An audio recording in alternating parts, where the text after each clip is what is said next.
நீ ஆர்ட்ஸ் தானடா படிச்ச, எப்படி ஐடில வேலை பார்க்குற? எந்த டிகிரினாலும் பரவாயில்லண்ணா. சென்னையில் இருக்க எஸ்எல்ஏ ஐடி ட்ரைனிங் இன்ஸ்டியூட் தான் நான் ட்ரைனிங் எடுத்தேன். மாதம் 30,000 சம்பாதிக்கிறேன். சூப்பர்டா. For IT training and placement contact 8870767784.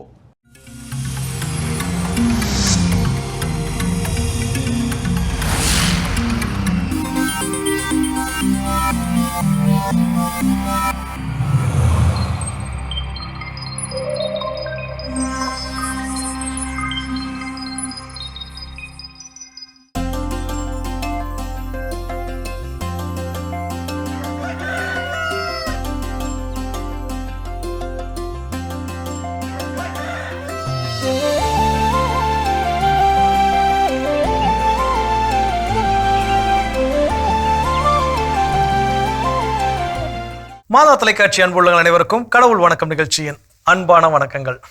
வணக்கம் கல்பனா, எப்படி இருக்கிறீங்க? நலமா இருக்கேன் ஜோ, நீங்க எப்படி இருக்கீங்க? எல்லா நாள் போலவே இன்றைய நாள் மகிழ்ச்சி, சிறப்பு, உற்சாகம், ரொம்ப ரொம்ப உற்சாகமா நாள் தொடங்கி. நீங்க சொன்ன அத்தனை வார்த்தைகளும் இறை மக்களுக்கும் பொருந்தும். அவங்களும் அதே உற்சாகத்தோட நம்ம கிட்ட இதை சொல்வாங்க அப்படின்ற ஒரு நம்பிக்கையோடவே நம்ம இன்னைக்கு கதையை வந்து கேட்கலாம். கண்டிப்பா. ஒரு தாய் குரங்கு தன்னுடைய குட்டியை ஈன்றெடுக்கிறப்ப அந்த குட்டிக்கு வந்து பாத்தீங்கன்னா வால் இல்லை. வால் இல்லாத ஒரு குட்டியை நம்ம வந்து ஈன்றெடுத்துட்டோமே, பெத்து எடுத்துட்டோமே அப்படின்னு சொல்லிட்டு அதுக்கு ஒரு பெரிய கவலை இருந்துச்சு. இருந்தாலும் அது வளர்த்து எடுத்தது. ஒரு குறிப்பிட்ட பருவம் தாண்டினதுக்கு அப்புறமா அந்த குரங்கு குட்டியை கூட்டிட்டு அது தன் காட்டுக்குள்ள சுற்றி வலம் வருகிறது. அப்ப வரப்ப என்னாச்சு, மற்ற குரங்குகள் எல்லாம் இந்த குரங்குடைய குறையை பார்த்துட்டு செம்ம ஏளனமா எப்படியெல்லாம் பேசி கேலி கிண்டல் பண்ணக்கூடாதோ அப்படியெல்லாம் கேலி கிண்டல் பண்ணுது. இந்த குரங்கு குட்டிக்கு ரொம்ப அவமானமா இருந்து ஒரு பக்கம் என்னடா இது இப்படி நம்மள அசிங்கப்படுத்துறாங்களேன்னு சொல்லிட்டு வந்து அழுது. அது அழுறத பார்த்துட்டு தன்னுடைய தாய் குரங்கு அது பார்த்துட்டு, ஏண்டா கண்ணா இதெல்லாம் நினைச்சு நீ அழற? எப்பவுமே விமர்சனங்கள் வந்து நம்மள வந்து பாத்தீங்கன்னா செதுக்கணுமே தவிர இந்த மாதிரி நம்மள வந்து கஷ்டப்படுத்துதோ இல்ல காயப்படுத்துதோ அது மாதிரி ஒரு விமர்சனங்கள் நமக்கு வந்துச்சு அப்படின்னா நம்ம அது காதுல வாங்கிக்கவே கூடாது. எப்பவுமே நம்ம வந்து விதி அப்படின்ற அதை எதிர்த்து போராடணுமே தவிர என்னைக்குமே விதி நம்மளை இப்படி அமைச்சிருச்சே அப்படின்னு சொல்லிட்டு அதை நினைச்சு நம்ம அப்படியே உட்கார்ந்ததை விட்டுட்டு நம்ம அடுத்த ஸ்டெப் எடுத்து வைக்கணும் அப்படின்னா கண்டிப்பா இப்படிப்பட்ட விமர்சனங்களை நம்ம காதுல வாங்கவே கூடாது. நீ உன்னுடைய வாழ்க்கையை வாழு அப்படின்னு, சந்தோஷமா வாழு அப்படின்னு சொல்லி தன்னுடைய தாய் குரங்கு அதுக்கு ஒரு அட்வைஸ் பண்ணுச்சு. அடுத்த நாள் அது ரொம்ப சூப்பராகவே காட்டை சுத்தி வளம் வந்துச்சு. அதே குரங்கள் மறுபடியும் கேலி கிண்டல் பண்ணுச்சுங்க. ஆனா பெருசா அது காதுல வாங்கிக்கலாம்.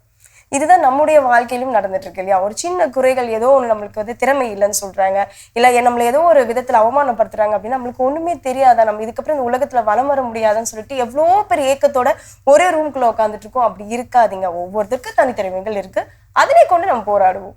கண்டிப்பா சிறப்பா சொன்னீங்க. சிறப்பான ஒரு சிந்தனை, சிறப்பான ஒரு கதை. இந்த கதை கொடுத்த சிந்தனையோட இன்னைக்கு நாளை தொடங்கலாம். இப்ப ஆளு தரிசனம் பார்க்கலாம்.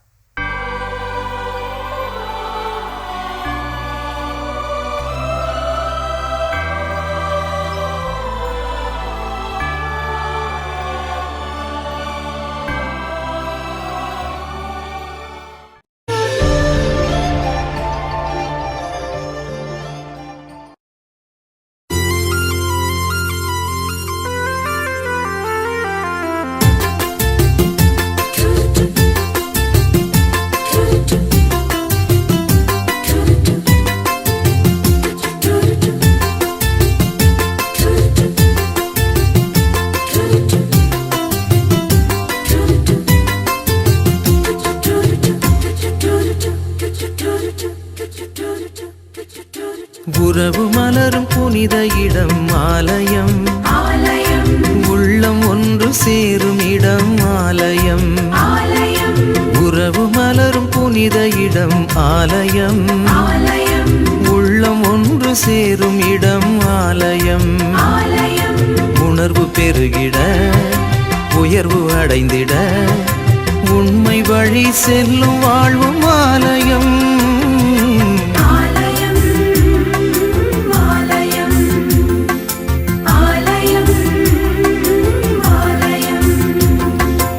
உறவு மலரும் புனித இடம் ஆலயம், உள்ளம் ஒன்று சேரும் இடம் ஆலயம்.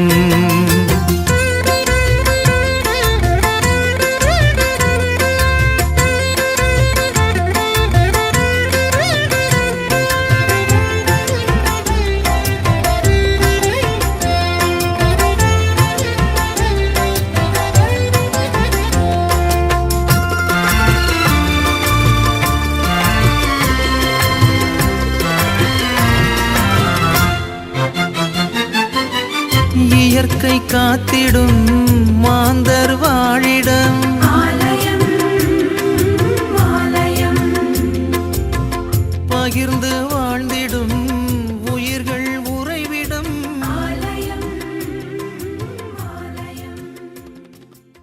மிக சிறப்பான அற்புதமான ஆலய தரிசனம் நம்ம பார்த்துட்டோம் ஜோ. கண்டிப்பா ஒவ்வொரு நாளும் இந்த தலம் வந்து பாத்தீங்கன்னா ஏதோ ஒரு விதத்தில் நமக்கு வந்து விதையாக ஊட்டி கொண்டுதான் இருக்கின்றது. எதனை அப்படின்னு பாத்தீங்கன்னா நற்சிந்தனைகளை அப்படின்னு சொல்லலாம். அப்படிப்பட்ட நல்ல சிந்தனைகளை இன்றையெல்லாம் என்ன சிந்திக்க போகிறோம்? ஸோ இன்னைக்கான நாளில் என்ன ஒரு சிந்தனை அப்படின்னு பார்த்தீங்கன்னா, மொழி அப்படிங்கிறது என்னன்னா ஒருத்தருக்கு ஒருத்தர் கம்யூனிகேட் பண்ணிக்கிறதுக்காக கடவுள் நமக்கு கொடுத்த ஒரு மிகப்பெரிய பொக்கிஷம். ஸோ எல்லா நிலைகளிலும் இப்போ இதே இதில் சில நேரங்களில் வந்து மொழி அப்படிங்கிறது இல்லாமலே சிலர் சொல்றதை நம்மளால என்ன பண்ண முடியும், புரிந்து கொள்ள முடியும். இப்போ உதாரணத்துக்கு வெளிநாட்டுல இருந்து யாரோ இங்க வந்திருக்கிறாங்க, அவங்களுக்கு தமிழ் என்ன தெரியல, அவங்க ஏதோ ஒரு ஆங்கிலத்துல பேசுறாங்க, நமக்கு ஆங்கிலத்தை புரிந்து கொள்ளக்கூடிய பெரிய அளவுக்கு புலமை என்பது இல்லை, அப்படி சூழல் இருக்கிறோம் அப்படின்னா, ஆனா அவங்க என்ன சொல்றாங்கிறத நம்மளால என்ன பண்ண முடியும், புரிந்து கொள்ள முடியும். ஏன்னா எனக்கு மொழி அங்க ஒரு தடையே கிடையாது. அவங்க செய்யக்கூடிய சைகையா இருக்கலாம், அவங்களுடைய முக பாவனைகளாக இருக்கலாம், ஏதோ ஒண்ணு என்ன சொல்ல வராங்க அப்படிங்கிறது தெரிஞ்சிடும். ஸோ அது போல இந்த கணவன் மனைவிக்கு இடையில லவ் லாங்குவேஜ், காதல் மொழி அப்படிங்கிறது ரொம்ப ரொம்ப முக்கியமான ஒன்று. அப்போ எந்த மாதிரியான லவ் லாங்குவேஜ் ஒரு ஹஸ்பண்ட் அண்ட் ஒய்ஃப் ஃபாலோ பண்ணணும், அதை தான் நீங்க என்ன பண்ண போறோம், தெரிஞ்சுக்க போறோம். என்னங்க இன்னைக்கு நீங்க ஆபீஸ் போகாதீங்க, வீட்டுல லீவ் போட்டு உட்காருங்க சொல்லுவாங்க. ஏன்னா அந்த லவ் லாங்குவேஜ் ரொம்ப முக்கியம், அது எப்படி பேசணும்ன்றது உண்மையா ஒரு சுவாரஸ்யமான ஒரு டாபிக். கடவுள் உனக்கு நிகழ்ச்சி மிஞ்சி போனா 8:15 வரைக்கும் தாங்க போகுது, முடிச்சுட்டு கூட ஆபீஸ் போட்டுங்க. இருந்தாலும் அந்த ஆர்வ கோளாறுல சொல்ற வார்த்தை தானே. ஸோ ஃபர்ஸ்ட் விஷயம் என்ன அப்படின்னா, வேர்ட் ஆஃப் அஃபர்மேஷன்ஸ் அப்படின்னு சொல்லக்கூடிய லவ் லாங்குவேஜ். கணவனா இருக்கலாம், மனைவியா இருக்கலாம், ஒருத்தருக்கு ஒருத்தர் I am very proud of you, உன்னை நினைச்சு எனக்கு ரொம்ப பெருமையா இருக்குது, உன்னை நினைச்சு நான் ரொம்ப சந்தோஷப்படுறேன், நீ என் லைஃப்ல கிடைச்ச மிகப்பெரிய பொக்கிஷம். ஸோ ஏதோ ஒரு சில இந்த மாதிரியான அஃபர்மேஷன்ஸ் அப்படி இது வந்து என்ன அப்படின்னா வெறும் புகழ்ச்சிக்காகவோ இல்ல ஏதோ ஒரு விஷயம் நடக்கணும் அப்படின்னா அதை செய்வதற்காகவோ அப்படின்னு இல்லாம உணர்வுபூர்வமாக இதை நான் உணர்கிறேன். அந்த உணரக்கூடிய தருணங்களில் என்ன பெரிய பிரச்சனைனா, இதை எல்லா கணவன் மனைவியும் உணர்கிறார்கள், ஆனா உணரக்கூடிய அந்த தருணங்களில் அதை பகிர்கிறார்களா அப்படின்னு கேட்டா இல்ல, அதுதான் பிரச்சனை. ஸோ அப்போ அந்த உணரக்கூடிய தருணங்களில் உடனடியாக ஏதோ ஒரு சில விஷயங்கள், கணவர் ஒரு ப்ரொமோஷனோட வராரு, ஏதோ ஒரு சாதிச்சுட்டு வந்திருக்கிறாரு, இல்ல மனைவி ஏதோ ஒரு புதிய விஷயங்கள் ஏதோ ஒன்று செஞ்சிருக்கிறாங்க, சாதனையாக புரிஞ்சிருக்கா அப்படின்னா அதை நினைத்து நான் ரொம்ப சந்தோஷம் அடைகிறேன், மகிழ்ச்சி அடைகிறேன். அந்த ஆத்மாத்மா நம்ம சொல்ற அந்த வார்த்தை, அதாவது கோவத்துல சில நேரங்கள் சண்டை போடுறப்போ உண்மையெல்லாம் ஈஸியா என்ன பண்ணிடுவோம், சொல்லிடுவோம், நீ வந்ததுக்கு அப்புறம் அது போச்சு இது போச்சு அப்படி இப்படின்னு மாத்தி என்ன பண்ணிக்கிறோம், குறைகளாக சொல்லுவோம். ஆனா அந்த அஃபர்மேஷன்ஸ் நான் வந்து உண்மையாக மகிழ்ச்சியாக உணர்கிற தருணங்களில் தான் முக்கியமாக சொல்லப்பட வேண்டும். புரிந்து கொள்வோம், அதை சொல்லலாம், சந்தோஷமாக வாழ்க்கை வாழலாம். இன்னும் தொடர்ந்து இதை பத்தி நம்ம பேசுவோம், இப்ப அடுத்த பத்தி பார்க்கலாம்.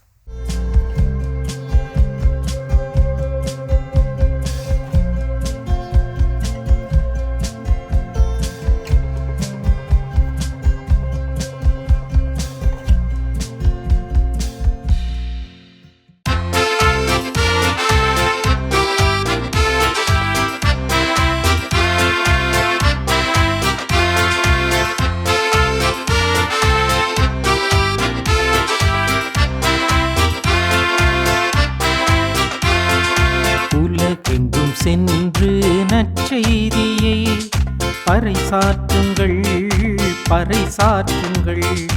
உலகெங்கும் சென்று நற்செய்தியை பறைசாற்றுங்கள் பறைசாற்றுங்கள். பிற இனத்தாரே நீங்கள் அனைவரும் ஆண்டவரை போற்றுங்கள். மக்களினத்தாரே நீங்கள் அனைவரும் அவரை புகழுங்கள். ஏனெனில் ஆண்டவர் நமக்கு காட்டும் மாறாத அன்பு மிக பெரியது. அவரது உண்மை என்றென்றும் நிலைத்துள்ளது.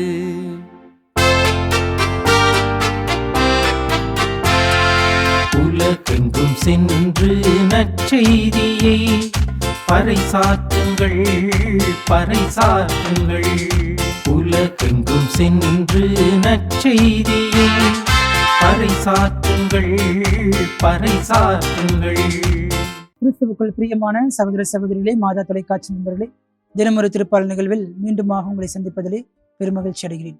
இன்றைய நாளுடைய பல்லவியாக நமக்கு கொடுக்கப்பட்டிருப்பது உலகெங்கும் சென்று நற்செய்தியை பறைசாற்றுங்கள். நமக்கு கொடுக்கப்பட்டிருக்கக்கூடிய திருப்பாடல் எண் 117. இதனுடைய பின்னணி மிகவும் எளிமையானதுதான். ஏனென்றால் இந்த திருப்பாடலே இருப்பதே 2 இறை வார்த்தைகள் தான். மிகவும் சிறிய ஒரு திருப்பாடல் என்று சொன்னால் திருப்பாடல் 117.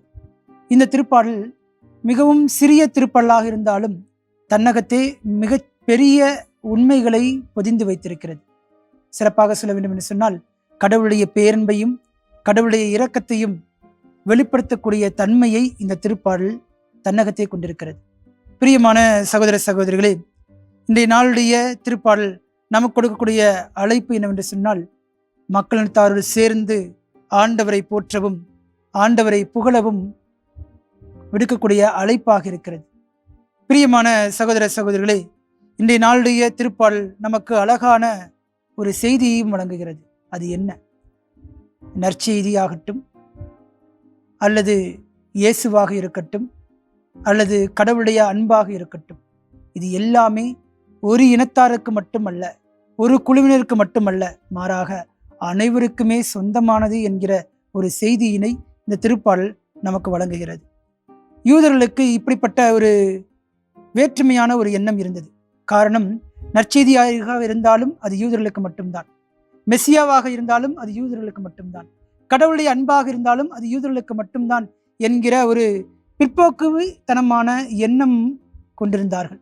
இந்த எண்ணம் தான் இயேசுவை மெசியாவாக கண்டுகொள்ளாமல் அவர்களுக்கு முட்டுக்கட்டையாக தடையாக இருந்தது.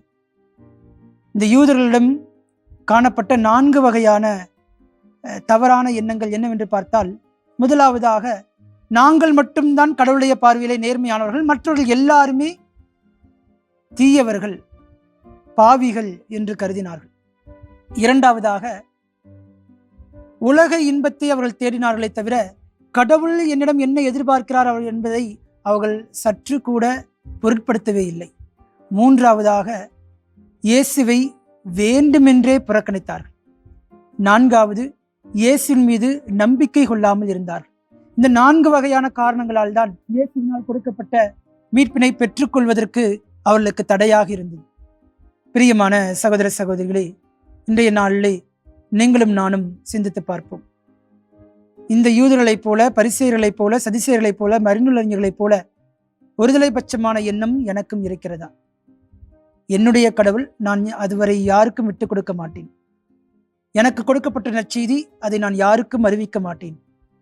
என்னுடைய ஆண்டவர் முன்பாக நான் மட்டும்தான் அன்புக்குரியவன், மற்றவர்கள் எல்லாருமே புறக்கணிக்கப்பட்டவர்கள், எல்லாருமே பாவிகள் என்கிற மனநிலையை நீங்களும் நானும் கொண்டிருந்தால் அது தவறு. அந்த மனநிலையை மாற்றிக்கொள்ள இன்றைய நாளிலே இந்த திருப்பாடல் வழியாக நாம் அழைக்கப்பட்டிருக்கிறோம்.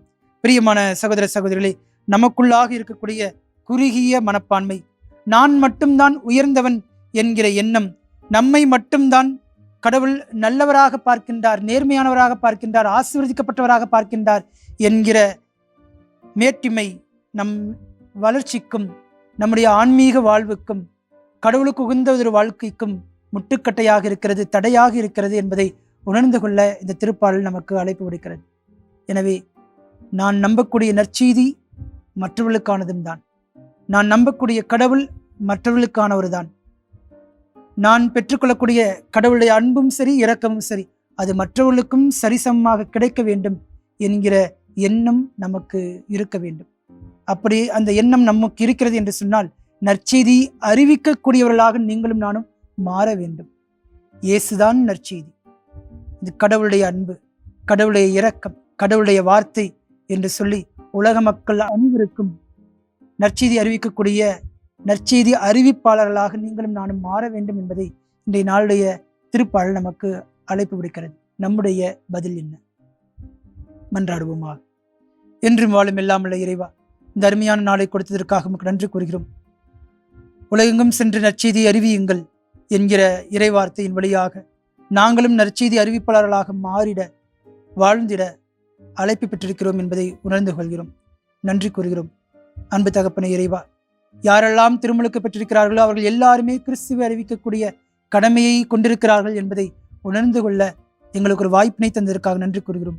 நற்செய்தி அறிவிப்பது என்பது குருக்களுக்கும் ஆயர்களுக்கும் திருத்தந்தைக்கும் ஏனைய துறவத்தார்க்கும் மட்டுமே உரித்தான பணி என்பதை நாங்கள் விடுத்து திருமுழுக்கு பெற்ற அனைவருக்குமே கொடுக்கப்பட்ட பணி என்பதை உணர்ந்து கொள்ள அருள் தாரும். இதோ நான் பெற்றுக்கொள்ளக்கூடிய நற்செய்தி, நான் பெற்றுக்கொள்ளக்கூடிய ஆசீர்வாதம், நான் பெற்றுக்கொள்ளக்கூடிய கடவுளுடைய அன்பு எனக்கு மட்டும்தான் என்கிற எண்ணத்தை விடுத்து அது எல்லாருக்கும் சொந்தம் என்கிற மனநிலையை எனக்கும் தாரும். திறமைகள் அதிகமாக அதிகமாக தாழ்ச்சியை எனக்கு தாரும். அதன் வழியாக என்னை நானே நற்செய்தி அறிவிப்பதற்கு தகுதிப்படுத்திக் கொள்ள அருள் தாரும். எங்கள் ஜெபம் கேளும் ஜீவனுள்ள நல்ல பிதாவே, ஆமென். அருமையான தினம் ஒரு திருப்பாடல் பகுதி பார்த்துட்டோம். அதோட இன்னைக்கு நம்ம பேசிட்டு இருக்கிறோம் கடவுள் வணக்கம் நிகழ்ச்சியில் ஒரு கணவன் மனைவிக்கு இடையே பேசப்பட வேண்டிய காதல் மொழிகள் எப்படிப்பட்டதாக இருக்க வேண்டும் அதான் பேசிட்டு இருக்கோம். அதில் அடுத்ததான் என்ன சொல்றாங்க?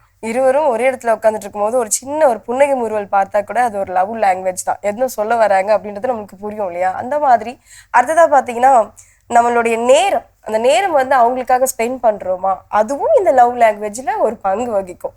ஸோ அப்படிப்பட்ட அந்த நேரத்தை நம்ம அவங்களுக்காக நம்ம ஸ்பெண்ட் பண்ணோம் அப்படின்னா நம்ம எப்படிப்பட்ட காரியங்களை வந்து நம்ம தள்ளி வைக்கணும் அப்படின்னு பார்த்தீங்கன்னா, ஒன்று ஃபோன். அது பெரிய அத்தியாவசிய தேவை ஒன்று இருக்குது அப்படின்னா ஃபோன் தான் இந்த காலகட்டத்துக்கு. ஆனால் அதை தள்ளி வைத்து கொஞ்ச நேரம் அதை ஒதுக்கி வைத்து நம்மளுடைய மனைவிக்காகவோ நம்மளுடைய கணவனுக்காகவோ அதை நம்ம செய்கிறப்போ அது ஒரு பெரிய ஒரு சந்தோஷம், மகிழ்ச்சி அவங்களுக்கு கொடுக்கும். அதே நேரத்தில் நம்மளுடைய கவன சிதறல், அதாவது அவங்க வந்து பேசுகிறப்போ தான் நம்ம வேற ஒரு வேலையை வந்து ரொம்ப சின்சியராக அப்போதான் ஆஃபீஸ் ஒர்க் அப்படின்னு சொல்லி பார்த்துட்டு அப்புறமா கேட்குறேன் அப்படின்னு சொல்லுவோம். அந்த விதத்தில் அவங்களுடைய காயங்கள், கஷ்டங்கள், அவங்க என்ன படுறாங்க அப்படின்றது நமக்கு தெரியாமலே போயிடும். ஆனால் அவங்க அதை நினச்சி ஃபீல் பண்ணியிருப்பாங்க. ஸோ இந்த மாதிரி சில கவன சிதறல்கள் நம்மளுக்குள்ள இருக்கு அப்படின்னா அதையும் கொஞ்சம் ஒத்தி வச்சுட்டு அவங்களுக்காக டைம் ஸ்பெண்ட் பண்ணணும். குவாலிட்டி டைம் அப்படின்னா கணவன் மனைவி இருவருமே வீட்டில் புரிந்து கொள்ள வேண்டியது என்ன அப்படின்னா, நான் இங்கே தானே இருக்கிறேன், நான் கூட தானே இருக்கிறேன், உங்களை வெளியே கூட்டு போறேன், தேவையான பொருளாக வாங்கி தரேன்ல, உங்களுக்கு தேவையானலாம் சமைச்சு கொடுக்குறேன்ல, இது குவாலிட்டி டைம் கிடையாது. குவாலிட்டி டைம் அப்படிங்கிறது ஒன்றாக அமர்ந்து அது ஒவ்வொரு நாளும் தேவை. வாரத்துக்கு ஒரு நாள் அப்படிங்கலாம் கிடையாது.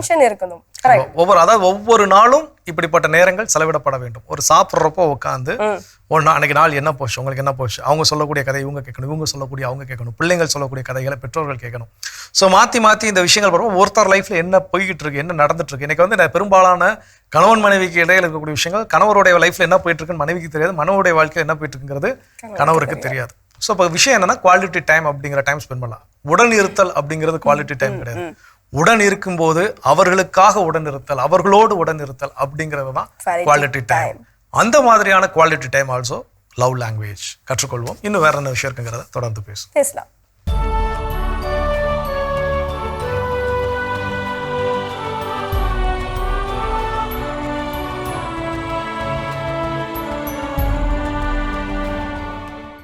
ஏப்ரல் 24 புனித சிக்மரிங்கன் பிதேலிஸ். ஜெர்மனி நாட்டிலுள்ள சிக்மரிங்கனில் வாழ்ந்த இறைபக்தி நிறைந்த குடும்பத்தில் கிபி 1577ஆம் ஆண்டு பிறந்தார் பிதேலிஸ். சட்டத்துறையில் முனைவர் பட்டம் பெற்ற பிதேலிஸ் சுவிட்சர்லாந்து நாட்டிலுள்ள கில்மார் பகுதியில் வழக்கறிஞராக பணியாற்றி ஏழை எளிய மக்களுக்கு உதவிகள் செய்தார். ஏழைகளின் வழக்கறிஞர் என்ற பெயர் பெற்ற பிதேலிஸ் ஆண்டவர் மீது கொண்ட அன்பினால் கப்புச்சின் சபையினில் சேர்ந்து குருத்துவ பயிற்சி பெற்று குருவானார். கிபி 1612ஆம் ஆண்டு அக்டோபர் 4ஆம் நாள் தன் முதல் திருப்பலியினை நிறைவேற்றிய அருட்தந்தை பிதேலிஸ் மறையுரையாற்றவும் ஒப்புரவு அருட்சாதனம் வழங்கவும் முழுநேர பணியாளராக நியமனம் செய்யப்பட்டார். மறையுரையினில் சிறந்து விளங்கிய அருட்தந்தை பிதேலிஸ் தன் ஆழமான மறையுரையினால் பிரிந்து போன சகோதரர்களை தாய் திருச்சபைக்கு திரும்பச் செய்தார். கிபி 1622ஆம் ஆண்டு ஏப்ரல் 24ஆம் நாள் திருப்பலி நிறைவேற்றிய பிறகு தான் இறக்க இருப்பதினை காட்சியாக கண்ட பிதேலிஸ் தனது இறப்பினை முன்னறிவித்தார்.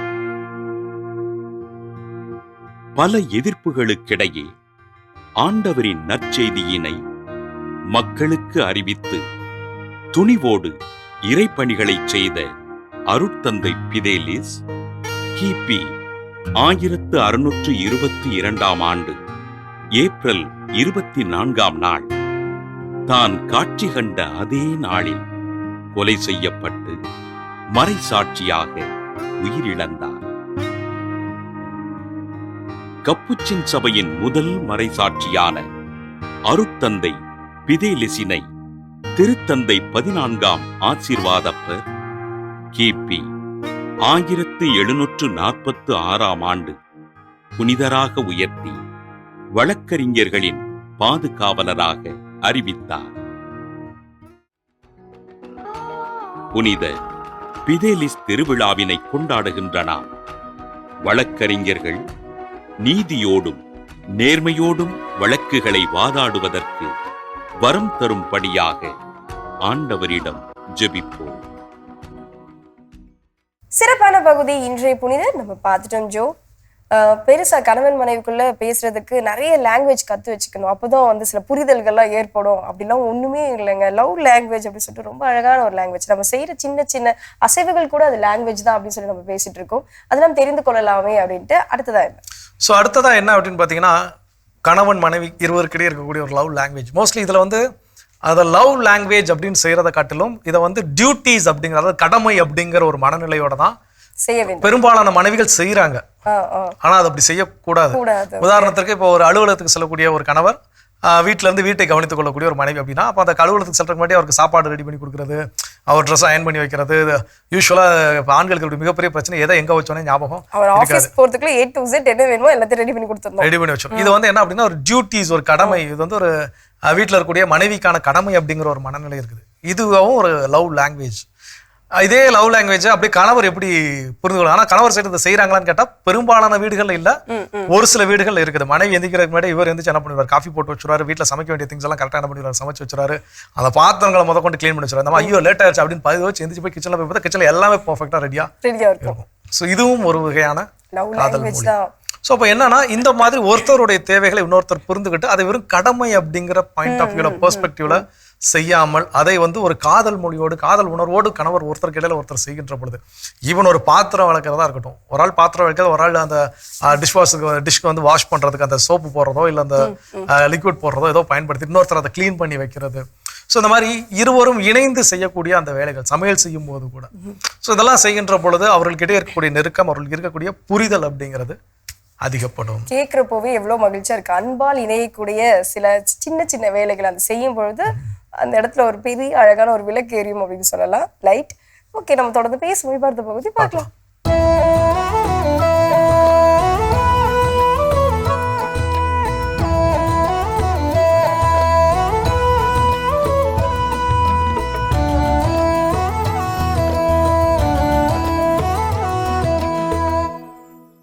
இந்தியாவில் இருந்து ஒரு இளைஞன் கிளம்பினான். கனடா நாட்டின் வாங்கோவர் நகரத்திற்கு. வெகு சாமர்த்தியமான இளைஞன் அவன். கம்பெனி அனுப்பி வைத்த சான்றிதழோடு ஒரு பெரிய கனடா நாட்டு சூப்பர் மார்க்கெட் முதலாளியிடம் போய் நின்றான். விற்பனை பிரிவில் எனக்கு அனுபவம் உண்டு, பணியில் அமர்த்துங்கள். அகல பெரிய படு சூப்பர் மார்க்கெட் அது. குண்டூசி முதல் ஆகாய விமானம் வரை எல்லாவற்றையும் அங்கே வாங்கி விடலாம் என்கின்ற சூப்பரான மெகா சூப்பர் மார்க்கெட் அது. அதனாலேயே அங்கே கூட்டம் அலைமோதியது. பணியில் அமர்த்தப்பட்டான். அது அவனுக்கு முதல் நாள் வேலை. காலை முதல் மாலை வரை கடுமையான வேலை. ஓடி ஆடி உழைத்து ஓய்ந்து போனான். பணி முடிந்த மாலை வேளையில் அவனை வரவழைத்து கேட்டார் முதலாளி, இன்று உன்னால் எத்தனை வாடிக்கையாளருக்கு விற்பனை செய்ய முடிந்தது? ஒருவருக்கு, ஒரே ஒருவருக்கு. கேட்டவுடன் மூக்கு மேல் கோபம் வந்து விட்டது ஓனருக்கு. இங்கே ஒவ்வொரு விற்பனையாளரும் 20 வாடிக்கையாளர்களுக்கு மேல் விற்பனை செய்தாக வேண்டும், இல்லாவிட்டால் வேலை பறிபோய்விடும், தெரியாதா? கிளம்பு இந்தியாவுக்கு, எச்சரித்து விட்டு கேட்டார். சரி, அந்த ஒரு வாடிக்கையாளருக்கு எத்தனை பவுண்டுக்கு மேல் நீ விற்பனை செய்தாய்? சுமார் 95,000 பவுண்டுகளுக்கு மேல். அதிர்ச்சி அடைந்து விட்டார் முதலாளி. என்ன, 95,000 பவுண்டுகளுக்கா? ஒரே ஒரு வாடிக்கையாளருக்கா? எப்படி, என்ன விற்றா? எப்படி இவ்வளவு பணத்திற்கு? ஒரு மீன் பிடிக்கும் கொக்கி முள் அவருக்கு தேவைப்பட்டது. நான் முள் தூண்டில் அவற்றோடு இன்னும் இணைந்த பொருள்களை எல்லாம் விற்றேன். ஆனால் அதற்கு இவ்வளவு விலை எப்படி வந்தது? உண்மைதான், அவற்றை அவர் வாங்கிய பிறகு கடலுக்கு போய் மீன் பிடிக்க படகு இருக்கிறதா என்று கேட்டேன். அவர் இல்லை என்றார். நமது படகு பிரிவுக்கு அழைத்து சென்று காட்டினேன்.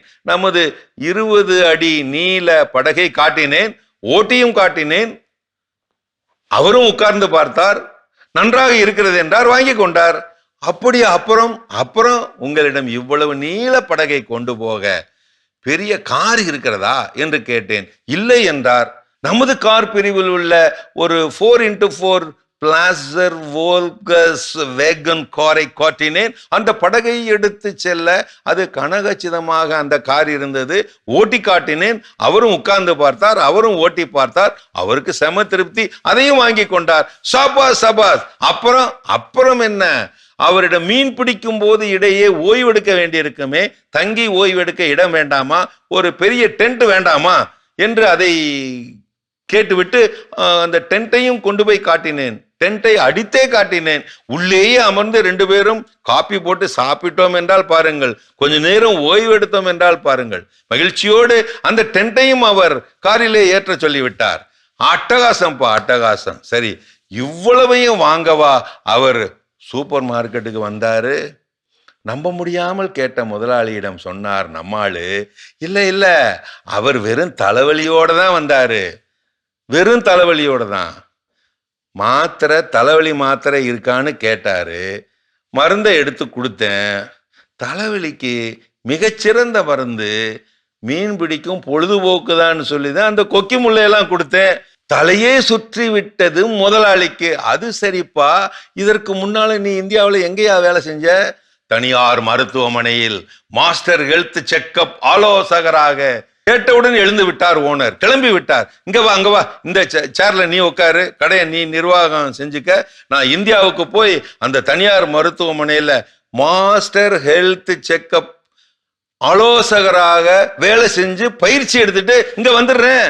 அவர் ஒரு சிறந்த பிசினஸ் மேக்னட் என்று ஒருவர் அறிமுகப்படுத்தப்பட்டால் தேவைகளை தேவையில்லாமல் உருவாக்கி, தேவையில்லாதவர்கள் மேல் தேவையாக்கி தலையில் கட்டுபவர் அவர் என்றும் நீங்கள் பொருள் கொள்ளலாம்.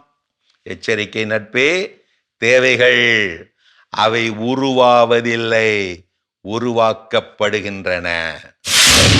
அருமையான கதைகள் 1000 பகுதி பார்த்துட்டோம். இன்னைக்கான கதை சிந்தனை கேட்டாச்சு. அதோட நாம் இன்னைக்கு பேசிட்டு இருக்கிறோம், கணவன் மனைவிக்கிடையே பேசப்பட வேண்டிய காதல் மொழி எப்படிப்பட்டதாக இருக்க வேண்டும், என்னவாக இருக்க வேண்டும், அதான் பேசிட்டு இருக்கோம். அதில் அடுத்ததான் என்ன சொல்றாங்க? கண்டிப்பா லாங்குவேஜ் அப்படின்றப்போ நம் பரிசுகளின் பரிமாற்றத்தின் வழியாகவும் அதை பகிர்ந்து கொள்ளலாம் அப்படின்னு சொல்லலாம்.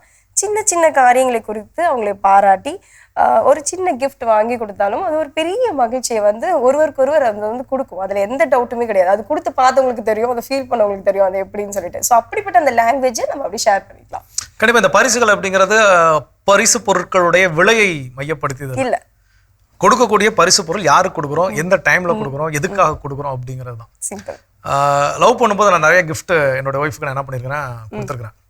திருமணத்துக்கு பிறகு என்ன ஆகி போச்சுன்னா, மற்ற ரெஸ்பான்சிபிலிட்டில சில டைம் மறந்துடுவேன்.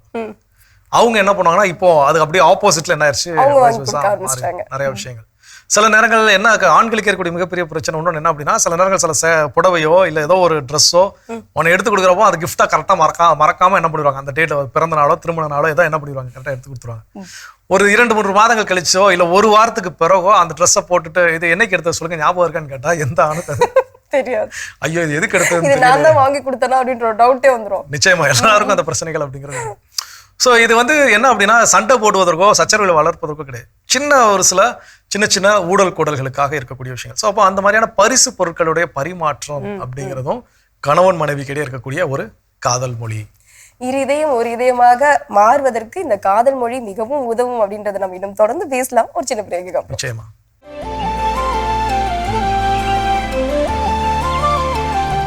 நிகழ்ச்சிகள் உங்களை மீண்டும் அன்புடன் வரவேற்கின்றோம். நீங்கள் பார்த்து கொண்டிருப்பது மாதா தொலைக்காட்சியின் கடவுள் வணக்கம். சிறப்பான நாளில் ரொம்ப மகிழ்ச்சியாக நம்ம பேசிட்டு இருக்கிறோம். கணவன் மனைவிக்கு இடையே இருக்கக்கூடிய காதல் மொழி எப்படி இருக்க வேண்டும், என்னவாக இருக்க வேண்டும் அப்படிங்கிறது தான். அதில் அடுத்ததான் என்ன செய்ய சொல்றாங்க? கண்டிப்பா இந்த காதல் லாங்குவேஜ் அப்படின்றப்போ நம்ம இப்படியும் அதை பயன்படுத்தி கொள்ளலாம் அப்படின்ட்டு. ஆஃப்டர் மேரேஜ் அப்படின்னவே மற்ற உறவுகள் எல்லாமே கண்ணுக்குள்ள மறைஞ்சு போயிடுவாங்களா இல்லை அது எங்க போவாங்க அப்படின்னு தெரியாது. ஆனா ஆஃப்டர் மேரேஜுக்கு அப்புறம் கணவன் மனைவி அப்படின்ற ஒரு பெரிய பந்தம் நமக்குள்ள இருக்கு. நம்மளுக்கு இங்க இந்த உலகத்துல என்ன ஆனாலும் இவங்க நமக்கு வருவாங்க அப்படின்ற ஒரு பெரிய சப்போர்ட் கிடைக்கும் அப்படின்ற நம்பிக்கை இருக்கும். அது எந்த விதத்துல அப்படின்னு பாத்தீங்கன்னா, ஏதோ ஒரு சின்ன ஒரு கடினமான தருணங்கள் ஏதோ ஒரு காரியம் நடந்துருச்சு, இல்லை நம்மளை யாராவது வந்து கஷ்டப்படுத்துறாங்க, அதை போய் நம்ம சொல்றப்போ அந்த எமோஷனல் சப்போர்ட் இவங்க கிட்ட இருந்தா எனக்கு கிடைக்கும், என் மனைவி கிட்ட இருந்தா எனக்கு கிடைக்கும், என் கணவன் கிட்ட இருந்தா எனக்கு கிடைக்கும் அப்படின்னு நம்ம சொல்லுவோம் இல்லையா. அதுக்கு ரீசன் இது ஒன்னே ஒண்ணுதான். இப்படிப்பட்ட இந்த லாங்குவேஜை வந்து நம்ம வந்து அதை ஷேர் பண்றப்போ நம்மளுக்கு என்ன நடந்தாலும் கவலை கிடையாது, அந்த சப்போர்ட் கொடுக்கறதுக்கு அவங்க இருக்காங்க அப்படி நம்மளுக்கு தோணும். அது புரிந்து கொள்வதற்கான அந்த தன்மையை நம்ம வந்து வளர்த்து கொள்ள வேண்டும். கண்டிப்பாக கணவன் மனைவி, மனைவி கணவன் கொடுக்க வேண்டிய இந்த எமோஷனல் சப்போர்ட் சொல்லுவாங்க. ஒரு ஆணின் வெற்றிக்கு பின்னாடியும் ஒரு பெண் நிச்சயமா இருக்கிறார். அப்போ திருமணமான ஆணின் வெற்றிக்கு பின்னாடி கண்டிப்பாக மனைவி அப்படிங்கிற ஒரு பெண் இருக்கிறார். அதுபோல திருமணமான ஒரு பெண்ணினுடைய வெற்றிக்கு பின்னால் கணவன் அப்படிங்கிற ஒரு ஆண் நிச்சயமாக என்ன இருக்கணும். அதாவது எல்லாரும் இருப்பாங்க அப்படின்னு உறுதியாக சொல்ல முடியாது, இருக்க வேண்டும் அப்படிங்கிறது ரொம்ப ரொம்ப முக்கியமான ஒன்று. ஸோ அதுதான் இந்த எமோஷனல் சப்போர்ட், கணவன் மனைவிக்கு இடையேயான ஒரு காதல் மொழி. கற்றுக்கொள்வோம். இன்னும் வேற விஷயம் இருக்குங்கிறத தொடர்ந்து பேசலாம்.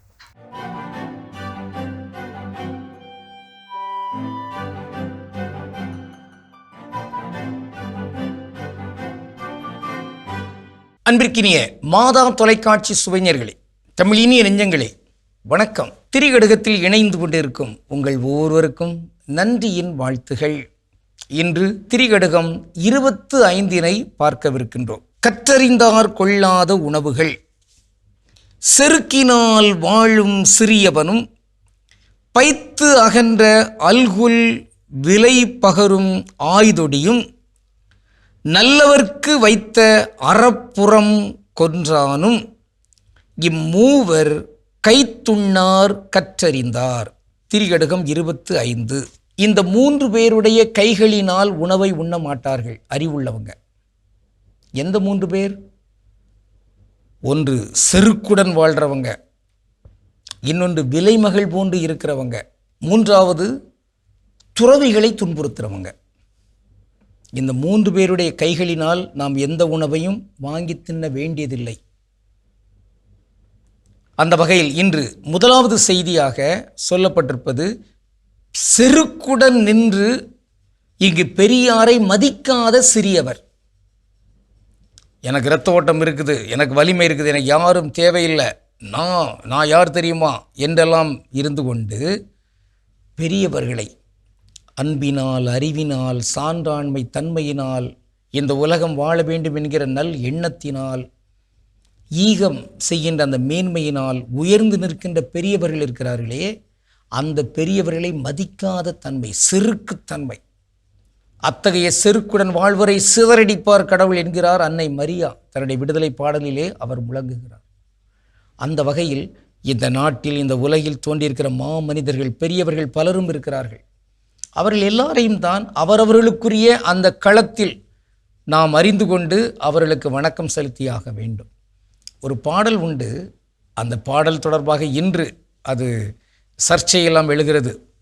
தமிழ் தேசிய சிந்தனை, திராவிட மாடல் என்கிற இந்த சொல்லாடல்களை எல்லாம் பயன்படுத்தி அதன் அடித்தளத்திலே இங்கு மேன்மையான அந்த சான்றோர்களை கூட பின்னுக்கு இழுக்கின்ற, கீழே இழுக்கின்ற ஒரு தன்மை. எப்படி பெருந்தலைவர்களை எல்லாம் ஜாதியாக சுருக்குகிறார்களோ, குறுக்குகிறார்களோ, அதை போன்றே இத்தகைய சொல்லாடல்கள் மூலமாக பலரையும் இழுக்கிறார்கள்.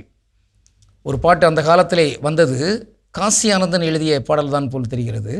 பெரியார் ஒருவரே பெரியார், பெருமைக்கு உரியார், இவர் போல் பிறர் யார் என்று அப்படி வரும். இங்கு தந்தை பெரியார் மட்டுமல்ல, தந்தை பெரியார் என்பது ஈவே ராமசாமி, அவருக்கு பெண்கள் எல்லாரும் சேர்ந்த ஒரு மாநாட்டிலே கொடுத்த பெயர் தான் தந்தை பெரியார் என்று. இங்கு பெரியார் என்பவர் மட்டுமன்று, மனிதர்கள் பலரும் இருக்கிறார்கள். மொழிக்காக தங்கள் உயிரை கொடுத்தவர்கள், இந்த மண்ணுக்காக தங்கள் உயிரை ஈகம் செய்தவர்கள், பிறருக்காக வாழ்ந்து உயிர் கொடுத்தவர்கள், கொள்கை பிடிப்போடு வாழ்ந்து இந்த மண்ணுலகு நன்றாக இருக்க வேண்டும் என்று எண்ணி உயிரை கொடுத்தவர்கள், போராளிகள். இவர்களெல்லாம் மனிதர்கள். அந்த மனிதர்கள் எல்லாரும் தான் இங்கு போற்றப்பட வேண்டும். அவர்கள் தொடர்பாக இங்கு செருக்குடன் நாம் நின்றுவிடக்கூடாது. அவர்கள் செய்த அந்த செயல்பாடுகள், தியாகங்கள், அவற்றுள் கடுகளவு கூட செய்யாமல் இருந்து கொண்டே ஏதோ ஒரு கருத்தியலின் அடிப்படையில் இங்கு எதிர்வகையான கருத்துக்களை முன்மொழிதல் என்பது அது முறையற்றது. மாறாக எப்பொருள் யார் யார் வாய் கேட்பினும் அப்பொருள் மெய்ப்பொருள் காண்பதில் மாற்று கருத்தே கிடையாது. எவர் சொன்னால் என்ன, அந்த கருத்தில் இருக்கின்ற அந்த கருத்தை ஆய்ந்து அந்த கருத்து தொடர்பாக இங்கு சிந்தித்துக் கொண்டிருக்கமே தவிர, ஆனால் சிறியவர்கள் போன்று பெரியவர்களை அங்கு இகழ்ந்து தள்ளிவிடக்கூடாது என்பது ஒரு கருத்தாக இங்கு பதிவு செய்யப்படுகிறது. இன்று நாம் சிந்திக்கக்கூடிய ஒரு சிறப்புமிக்க தமிழ் சொல் செருக்கு. செருக்கு நல்ல ஒரு தமிழ் சொல், ஆனால் அது நல்ல ஒரு தமிழ் பண்பு அல்ல. செருக்குக்கு சமஸ்கிருதத்தில் பயன்படுத்தக்கூடிய சொல் என்ன? ஆணவா. அந்த ஆணவா என்பதைத்தான் போட்டு தமிழ்னு சொல்லிட்டு இருக்கிறாங்க. ஆணவம் அது தமிழ் கிடையாது. அகங்காரம் அதுவும் தமிழ் இல்லை. ஆக செருக்கு என்கிற தன்மை அந்த சொல்லை நாம் பயன்படுத்தலாம். இங்கு செருக்குடன் வாழ்வோருடைய எண்ணிக்கையெல்லாம் குறைய வேண்டும். இந்த நேரத்திலே ஒரு தமிழ் தொடர்பான எல்லாம் இந்த திராவிடம் என்பதெல்லாம் வருகின்ற அந்த சூழலிலே ஒரு சொல் விளக்கத்தை நாம் பார்க்கலாம். திராவிடம் என்று ஒன்று இல்லை, தமிழம்தான். இதான் மொழி ஞாயிறு இங்கு முன்வைப்பார் தேவநேய பாவாணர். தமிழம், திரமிழம், திரமிடம், திரவிடம், திராவிடம் என்று வந்திருக்கிறது. எப்படி பயணம் என்பது பிரயாணம் என்று வந்ததோ, ஒரு படி என்பது அது பிரதி என்று வந்ததோ, அதை போன்றுதான் தமிழ் என்பது திரமிழ் என்று தான் அவங்க சொல்லுவாங்க. அப்படி சொல்லி அதை திராவிடம் என்று கொண்டு வந்திருக்கிறாங்க. அவ்வளோதான். இங்கே எது எப்படியோ பெரியவர்கள், சான்றோர்கள், மதிக்கத்தக்கவர்கள் இங்கு எளியவர்களால், சிறியவர்களால் மதிப்போடு நடத்தப்பட வேண்டும். நாம் எந்த வகையிலும் கயமைத்தன்மையை இதில் கொண்டு வந்து விடக்கூடாது. நன்று. கடவுளுக்கு திருவிழமானால் மீண்டும் நாளை திரிகடுகத்தில் இணைந்து மகிழ்வோம். நன்றி, வணக்கம். சிறப்பான பகுதி திரிகடுகம் நம்ம பார்த்துட்டோம் ஜோ. இன்றைய நாள் லவ் லாங்குவேஜ், அதை நம்ம எப்படியெல்லாம் வந்து பயன்படுத்தி கொள்ளலாம், அதன் வழியாக உறவுகளை எப்படி மேம்படுத்தி கொள்ளலாம் அப்படின்னு நம்ம பேசிட்டு இருக்கோம். அடுத்ததா என்ன அப்படின்னு பார்த்தீங்கன்னா, கணவன் மனைவிக்கு இடையே இருக்கக்கூடிய ஒரு காதல் மொழி அப்படிங்கிறது ஃபிசிக்கல் அஃபெக்ஷன் அப்படின்னு சொல்லக்கூடியது. இப்போ சில நேரங்களில் வந்து குறிப்பாக லவ்வர்ஸாக இருக்கக்கூடிய அந்த ஸ்டேஜில் பார்த்தீங்கன்னா, வெளியே எங்கேயும் போகிறோம், யூஸ்வலாக எங்கேயாவது ஒரு காலேஜ் ட்ரிப்போ இல்லை எங்கேயோ வெளியே போகிறப்போ ஒன்றா போனால் கையை கோர்த்துக்கிட்டு போகிறது, கையை பிடிச்சிக்கிட்டு போகிறது, இதெல்லாம் வந்து ரொம்ப விருப்பப்படக்கூடிய ஒன்றாக இருக்கும். அதே இது திருமணத்துக்கு பிறகு அப்படிப்பட்ட ஒரு விஷயம் நடக்குமான்னு கேட்டால் அது என்ன ஆயிரும்னா, அந்த நெருக்கம் அப்படிங்கிறது குறைந்து போய்விடும். ஆனால் இங்கே சொல்லக்கூடிய விஷயம் கணவன் மனைவிக்கிடையே இருக்க வேண்டிய காதல் மொழி அப்படிங்கிறது அதுதான். குறிப்பாக பெண்களுக்கு வந்து சில நேரங்களில் பார்த்தீங்கன்னா, எங்கேயாவது ஒரு பார்ட்டிஸ் எங்கேயாவது ஒரு சில இடங்களுக்கு போகிறாங்க அப்படின்னா, அங்கே நிறையா பெண்கள் ஒருவேளை இவங்களோட படித்த சக தோழிகளோ இல்லை யாரோ நிறைய பேரோட இருக்கிறாங்க, சில ரீயூனியன்ஸ், கெட் டுகெதர்ஸ், ஃபேமிலி ஃபங்க்ஷன்ஸ் இந்த மாதிரி போகிறப்போ பார்த்தீங்கன்னா அந்த கணவருடைய கைகளை கோர்த்துட்டு போகிறதுக்கு ரொம்ப விருப்பப்படுவாங்க. ஏன் அப்படின்னா, ஹீ இஸ் மை மேன், என்னுடைய மனிதன், எனக்கானவன், எப்படி இருக்கிறான் அதை சொல்லவே ரொம்ப ஆசைப்படுவாங்க. ஸோ அப்போ இந்த மாதிரியான நேரங்களில் இதை கணவர் புரிந்து கொண்டு அந்த நேரத்தில் சில நேரங்கள் மனைவி கையை பிடிச்சு என்ன கையை பிடிக்கிற, கையை விடு அப்படின்னு அப்படிங்கிறது ஒரு ஆணினுடைய எண்ணமாக இருக்கும். மேபி அப்போ இந்த காதல் மொழியை யார் புரிந்து கொள்ள வேண்டும் அப்படின்னா, ஒரு ஆண் புரிந்து கொள்ள வேண்டும். ஸோ இது போல இருக்கக்கூடிய சில நேரங்களில் பெரும்பாலான இதில் சொல்லுவாங்க என்ன அப்படின்னா, இன்னைக்கு அப்பா அம்மா போடக்கூடிய சண்டையை பிள்ளைங்க முன்னாடி ஈஸியாக என்ன பண்ணிடுறோம், சண்டை போட்டுருந்தோம். அவங்க முன்னாடி அடிச்சுக்கிறதோ, பிடிச்சிக்கிறதோ, திட்டிக்கிறதோ, ஏதாவது விஷயங்கள் என்னன்னா பிள்ளைங்கள் முன்னாடி என்ன பண்ணுது நடக்குது. அப்போ பிள்ளைங்களுக்கு என்னன்னா அப்பா அம்மா சண்டை போடுறாங்க, நல்லா ரெஜிஸ்டர் ஆகுது. ஆனால் அதே நேரத்தில் அந்த சண்டைக்கு பிறகு ஏற்படக்கூடிய சமாதானம் இந்த பிள்ளைகளுடைய கண்களுக்கு தெரியுதான்னு கேட்டால் தெரியறது இல்லை. அந்த சமாதானம் மட்டும் தனிமையில என்ன ஆயிரும் அப்படின்னா சமாதானம். ஓகே, அது சாரி சொல்கிறோமோ இல்லை ஒரு ஹக் பண்ணுறதோ இல்லை ஒரு கிஸ் பண்ணுறதோ எதுவும் ஒரு சமாதானம் இருந்தால் அது அதோட என்ன ஆயிருதுன்னா முடிஞ்சு போகுது. ஆனால் இந்த உளவியல் ஆய்வாளர்கள் சொல்லக்கூடிய விஷயங்கள், அந்த குழந்தைகள் என்ன அப்படின்னா ஒரு ட்ராமாலே வளரும், சண்டையை பார்த்து வளரக்கூடிய குழந்தைகள். அப்போ அந்த குழந்தைகளுக்கு அது சமாதானம் அப்படிங்கிற விஷயம் அவங்க கண்ணுக்கு தெரிஞ்சது அப்படின்னா, ஓகே எங்க அம்மா அப்பா சண்டை போடுவாங்க, ஆனால் ஈஸியாக அன்னைக்கு நைட்டே என்ன பண்ணிடுவாங்க, சமாதானம் ஆயிடுவாங்க. உறங்க செல்வதற்கு முன் எல்லா பிரச்சனையும் இது அந்த குழந்தைகளை என்ன பண்ணும் அப்படின்னா கற்றுக்கொள்ளும். அதுதான் இங்கே நாம் கற்றுக்கொள்ள வேண்டிய ஒரு காதல் மொழி கணவன் மனைவிக்கு இடையே. இன்னும் நிறைய கற்றுக்கொள்ளலாம். தொடர்ந்து பேசுவோம். பார்த்த பகுதி பார்க்கலாம்.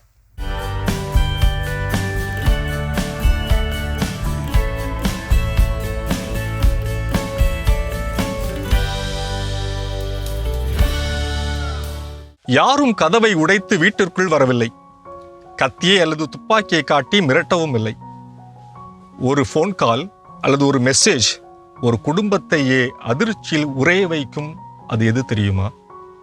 பிள்ளைகள் காணாமல் போகவில்லை, ஆனாலும் பெற்றோர்கள் பயத்தில் துடிக்கிறார்கள், பணத்தை இழக்கிறார்கள். ஏன் தெரியுமா? அதற்கான பதிலை வலை உலகத்தில் அருள்வாக்கின் ஒளியில் தேடுவோமா? லூக்கா 15 வரும் காணாமல் போன ஆடு கடத்தப்படுவதில்லை, ஆனால் காணாமல் போகிறது. ஓநாய் முழு கூட்டத்தையும் எளிதில் தாக்குவதில்லை, மாறாக கூட்டத்திலிருந்து பிரிந்து வரும் ஆட்டிற்காக அல்லது காயப்பட்டிருக்கும் ஆட்டிற்காக காத்திருக்கிறது. அதுபோலவே இணையதள குற்றவாளிகள் தனிமையில் இருப்பவர்களை அல்லது எளிதாக ஏமாறுபவர்களை குறிவைத்து தாக்குகின்றனர். அத்தகைய தாக்குதல் முறைகளில் ஒன்றுதான் சைபர் கடத்தல் அல்லது சைபர் கிட்னாப்பிங் என்று சொல்லலாம். இந்தியாவில் 2022ஆம் ஆண்டு கணக்கெடுப்பின்படி 1 லட்சத்திற்கும் மேலானவர்கள் கடத்தப்பட்டிருக்கிறார்கள் என்று நேஷனல் கிரைம் ரிப்போர்ட் பியூரோ வெளியிட்டுள்ள அறிக்கையை சொல்கிறது. இதன் அடிப்படையில் ஒரு நாளில் இந்தியாவில் மட்டும் 294 பேர் கடத்தப்படுகின்றார்கள். தொழில்நுட்பம் வளர்ந்து வரும் இக்காலகட்டத்தில் இத்தகைய கடத்தல் முறை வேறு வடிவம் பெற்றிருக்கிறது. இதில் கடத்தல் என்பது உண்மையாக நடப்பதில்லை. பெரும்பாலும் வெளிநாட்டில் படிக்கும் மாணவர்கள் அல்லது வெளியூரில் தனியாக இருக்கும் நபர்களை குறிவைக்கிறார்கள். சைபர் குற்றவாளிகள் அந்த மாணவரை தொடர்பு கொண்டு அவர்களை மிரட்டி தனிமையில் இருக்குமாறோ அல்லது போனை அணைத்து வைக்குமாறோ வற்புறுத்துகிறார்கள். AI தொழில்நுட்பத்தினால் உருவாக்கப்பட்ட புகைப்படங்களையோ அல்லது காணொளிகளையோ அவர்களின் பெற்றோருக்கு அனுப்பி உங்கள் மகன் அல்லது மகளை கடத்திவிட்டோம் என்று அவர்களை நம்ப வைக்கின்றார்கள். அவர்களை விடுவிக்க வேண்டுமென்றால் பணம் தர வேண்டும் என்று மிரட்டுகிறார்கள். பெற்றோர்கள் தங்கள் பிள்ளைகளை தொடர்பு கொள்ள முயலும் போது அவருடைய போன் அணைக்கப்பட்டிருப்பதால் அவர்கள் கடத்தலை உண்மை என்று நம்பி பணத்தை இழக்கிறார்கள். இதனை தான் சைபர் கடத்தல் அல்லது சைபர் கிட்னாப்பிங் என்கிறோம். யாராவது போனில் மிரட்டினால் உடனடியாக பதற்றமடைய வேண்டாம். அவர்கள் உங்களை தனிமைப்படுத்த முயற்சித்தால் அது சைபர் குற்றமாக இருக்கலாம். உங்கள் குடும்ப உறுப்பினரை தொடர்பு கொள்ள முடியவில்லை என்றால் அவர் இருக்கும் இடத்திற்கு அருகில் உள்ளவர்களையோ கல்லூரி விடுதி காப்பாளர் அல்லது நண்பர்களையோ தொடர்பு கொள்ள முயலுங்கள். சமூக வலைத்தளங்களில் நீங்கள் எங்கே இருக்கிறீர்கள், எங்கே தங்குகிறீர்கள் போன்ற தகவல்களை பொது வெளியில் பகிராதீர்கள். சைபர் கிட்னாப்பிங் நம் பிள்ளைகளை அல்ல, நம் பயத்தையே குறிவைக்கிறது. நல்ல ஆயன் தன் கூட்டத்தின் பாதுகாப்பை உறுதி செய்கிறார். அச்சத்தை முன்னிறுத்தாது நிதானமாக முடிவெடுக்கிறார். இறுதியில் காணாமல் போன தன் ஆட்டை மீட்டு கொண்டு தன் கூட்டத்தோடு சேர்க்கிறார். அதுபோல ஏதாவது போன் கால் வந்தாலோ யாராவது மிரட்டினாலோ அச்ச உணர்வு கொள்ள வேண்டாம். அவசரமாக பண பரிவர்த்தனை செய்ய வேண்டாம். தனியாக முடிவெடுக்காமல் கலந்து ஆலோசித்துவிட்டு முடிவெடுங்கள். தேவைப்பட்டால் சைபர் கிரைம் காவல்துறையின் உதவியை கோருங்கள். டிஜிட்டல் உலகத்தில் பயமும் தனிமையும் அல்ல, உறவும் ஞானமுமே நம்மை வழிநடத்தட்டும். இது வலை உலகம் 360 டிகிரி டிஜிட்டல் உலகிற்கான உங்கள் அகராதி. அருமையான வலையுலகம் 360 டிகிரி பார்த்தாச்சு. அதோட இன்னைக்கு நம்ம பேசிட்டு இருக்கிறோம் கடவுள் வணக்கம் நிகழ்ச்சியில் கணவன் மனைவிக்கு இடையில் பேசப்பட வேண்டிய காதல் மொழி எப்படிப்பட்டதாக இருக்கணும் அப்படிங்கிறத பேசிட்டு இருக்கிறோம். அதில் அடுத்ததான் என்ன சொல்றாங்க? கண்டிப்பா இந்த காதல் மொழியை நம்ம பயன்படுத்தணும் அப்படின்னா வாழ்க்கையில பெரிய பிரச்சனை ஹஸ்பண்ட் ஒய்ஃப்குள்ள வராது. என்ன அப்படின்னா ஒருத்தர் வந்து மதிக்க வேண்டும், மதிப்பு கொடுக்க வேண்டும் அப்படின்ட்டு. நம்ம வந்து நார்மலா சொல்றோம்ல, கோபம் வந்தா வார்த்தைகளை செதற விட்டுரும் அப்படின்ட்டு. கோபத்துல வந்து என்ன பேசணும்னே தெரியாது, கண்ட மேனிக்கு பேசிடுவோம். பேசினதுக்கு அப்புறமா சாரி கேட்போம். அப்ப அந்த வார்த்தைகள்லாம் எங்க போய் ஒளிஞ்சிட்டு இருக்கும்? அது மறுபடியும் மனசுக்குள்ளேயே தானே பதிஞ்சிருக்கும். தாரா தழும்பு மாதிரி அப்படியே ஆறாத தழும்பு மாதிரி அப்படியே மறைஞ்சிருக்கும். ஸோ அப்படிப்பட்ட கோபத்துல வர வார்த்தைகளெல்லாம் நம்ம விடாம நம்ம எப்பவுமே இதே மாதிரி சமாதானத்தோட இருந்தோம் அப்படின்னா அந்த வாழ்க்கை மகிழ்ச்சியா இருக்கும். கண்டிப்பா ரெஸ்பெக்ட் அப்படிங்கிறது இப்போ ஒரு கணவன் மனைவியை வாடி போடி அப்படின்னு கூப்பிடுறது, அதை மனைவி விரும்புறாங்க, அங்கீகரிக்கிறாங்க, ஏற்றுக்கொள்கிறார்கள், அது அவங்களுக்குள்ள தனிப்பட்ட. அதே நேரத்தில் ஒரு கணவன் ஒரு மனைவி இன்னைக்கு இருக்கக்கூடிய காலகட்டத்தில் வாடா போடான்னு கூப்பிடுறது ஒரு ஃப்ரெண்ட்லி நேச்சர்ல அவங்க அதை அக்செப்ட் பண்ணிக்கிறாங்க, விரும்புறாங்க அப்படின்னா அது அவங்களுடைய தனிப்பட்ட விருப்பம். அப்போ அது வந்து மரியாதை குறைவா அப்படிங்கிற நிச்சயமா கிடையாது. அது ஒரு வகையான காதல் மொழி அவர்கள் கிடைக்கும். ஆனால் அதே நேரத்தில் மனைவியை பற்றி தரக்குறைவாகவோ இல்லை கணவனை பற்றி தரக்குறைவாக ஏதாவது ஒரு ஆர்கியூமெண்ட் டைம்ல பேசுறது அப்படிங்கிறது காதல் மொழி ஆகுமான்னு கேட்டால் நிச்சயமாக கிடையாது. ஸோ ரெஸ்பெக்ட் அந்த நேரத்திலும் கூட கனிவாக கவனமாக வார்த்தைகளை கையாளுதல் அப்படிங்கிறது ரொம்ப ரொம்ப முக்கியம். சொல்லும் போது ஒரு ஹஸ்பண்ட் ஒய்ஃப் சண்டைன்னு சொல்லி சாமியார்ட்ட போய் நின்னாங்களாம். அப்போ சாமியார் கேட்டாங்க, அப்பா நீங்களா என்ன திருமண வாக்குறுதி கொடுத்தீங்க, இன்பத்திலும் துன்பத்திலும் உடல் நலத்திலும் மதிப்பெண்லாம் சொன்னீங்களே, ஏன்னா உடனே அந்த கணவன் மனைவி சொன்னா நாங்கள் மதிப்பெண்லாம் வாக்கு கொடுக்கல, மிதிப்பெண் தான் வாக்கு கொடுத்தோம், நாங்கள் ரெக்கார்ட் பண்ணி வைக்கலையே. ஸோ இப்போ என்னன்னா நிறைய இடங்கள் நம்ம அப்படிதான் என்ன பண்ணிக்கிறோம், நியாயப்படுத்தி ஜஸ்டிஃபை பண்ணிக்கிறோம் நம்ம செய்யக்கூடிய தவறுகள். ஆனால் ஒரு கணவன் மனைவிக்கு இடையே இருக்க வேண்டிய காதல் மொழி என்பது அவர்கள் எந்த சூழ்நிலையிலும் எப்படிப்பட்ட நேரத்திலும் வார்த்தைகளை கவனமாக ஒருவரை மதிக்கும் வண்ணம் கையாளுவது அப்படிங்கிறதை கற்றுக்கொள்ள. காதல் மொழியில் நம்ம பேசல அப்படின்னா அங்க கலவரம் ஆகும் அப்படின்றத நம்ம இதுல இருந்து புரிந்து கொள்ளலாம். தொடர்ந்து பேசுவோம். இப்ப அடுத்த பகுதி பார்க்கலாம்.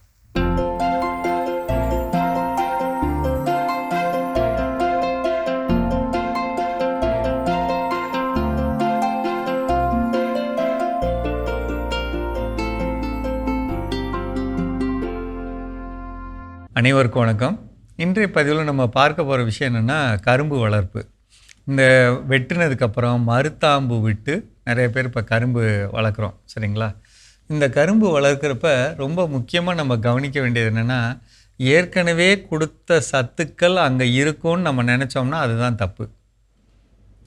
ஒரு பயிர் ஏற்கனவே வளருதுன்னா அதுக்கு வேணுங்கிற சத்துக்கள் எடுத்ததுனால தான் அது வளர்ந்துருக்கு. அப்போ ஏற்கனவே கொடுத்தது இல்லாமல் போயிருக்கு. நிறைய பேர் என்ன சொல்கிறோம்னா, இப்போ தான் 2 மாதத்துக்கு முன்னாடி அறுவடைக்கு முன்னாடி கொடுத்தேன் அப்படின்லாம் சொல்கிறோம். அதெல்லாம் தப்புங்க. இப்போ அடி உரம் கொடுக்கணும். அடி உரத்துக்கு நம்ம என்ன கொடுக்கணும்? நம்ம ஏற்கனவே என்னெல்லாம் சொல்லியிருக்கோம் அப்படின்னா, மக்கின சாணம் போடலாம், 4 டிராக்டர் லோடு அல்லது 2 டிராக்டர் லோடு. முக்கியமாக சாம்பல் 200 கிலோ போடணும், 200 கிலோ போடணும். ராக் பாஸ்பேட் 100 கிலோ போடணும், அல்லது எலும்பு உரம் 100 கிலோ போடணும். மண்புழு உரம் 200 கிலோ போடணும். இதெல்லாம் ஏன் போடணும்? நான் நார்மலாக 50 டன்னு தான் எடுக்கிறேன் அப்படிங்கிறப்ப, அந்த சிவகங்கையில் இருக்கக்கூடிய விவசாயி 126 டன் எடுத்தார் இல்லைங்களா? 50 எங்கே இருக்குது, 126 எங்கே இருக்குது? 126 கூட வேணாங்க, ஒரு 80 எடுக்கலாம்லங்க. அப்போ 80 எடுக்கிறப்ப 30 டன் கூட கிடைக்கிறப்ப 4500 ரூபா அப்படிங்கிறப்ப நம்ம செலவு பண்ண காசெல்லாம் அதில் எடுத்துடலாம். கூடுதல் வருமானம் கிடைக்கும். அதுக்கு தான் அடி உரம் போட சொல்கிறேன். இந்த இளமையாக இருக்கக்கூடிய நேரத்தில் பயிர் வளர்ந்துட்டுருக்கப்ப இந்த வெயிலில் அதிகமான மாவு பூச்சி வரும். கரும்போட தலைப்பகுதியில் இந்த கொளுத்தாடைன்னு சொல்லுவோம் இல்லைங்களா, வளரக்கூடிய பகுதி, இந்த இடத்துல தான் கடிக்கும். இலையை பிரிச்சிங்கன்னா உள்ளே இருக்கும். இது எப்போ இருக்கும்? கீழே சாம்பல் போடலைன்னா இருக்கும். சாம்பல் போடலைன்னா கரும்பு பயிர் சாஃப்ட் ஆகிடும். அப்படி சாஃப்டாக இருக்கிறப்ப ஒரு பூச்சிக்கு என்னால் கடிக்க முடியுங்கிற நம்பிக்கையை நீங்கள் கொடுக்குறீங்க. அதுக்கு திடமாக இருக்கிறதுக்கு கீழே கொடுக்கணும். அடுத்து 2வது என்ன கொடுக்க சொன்னேன்? ராக் பாஸ்பேட் இல்லைன்னா எலும்பு உரம் கொடுக்க சொன்னேன், 50 கிலோ. அதோட முக்கியத்துவம் என்ன? அதை கொடுத்தோம்னா கரும்பு கீழே இருக்கு இல்லைங்களா, வெடிக்கும். ஒரு கரும்பு அளவு என்ன? ஒரு கரும்பு 10 வெடிக்கணும் அல்லது 12 வெடிக்கணும். 12 தூர் வரணும்.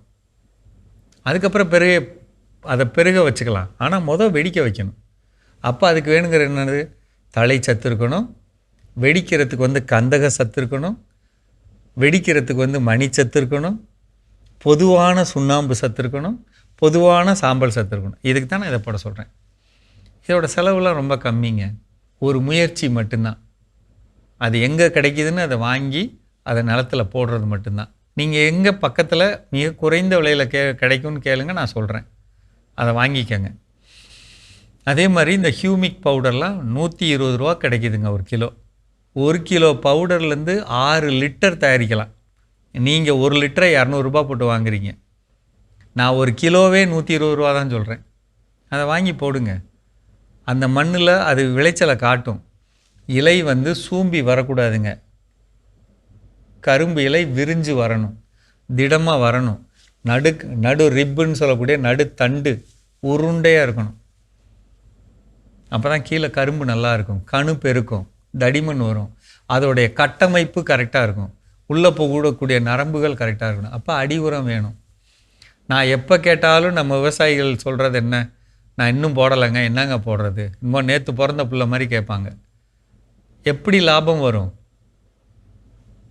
கள்ளக்குறிச்சி ஏற்கனவே மண்ணில் வளம் குறைந்த மண், விழுப்புரம் மண்ணில் வளம் குறைந்த மண், மயிலாடுதுறை, திருவாரூர்.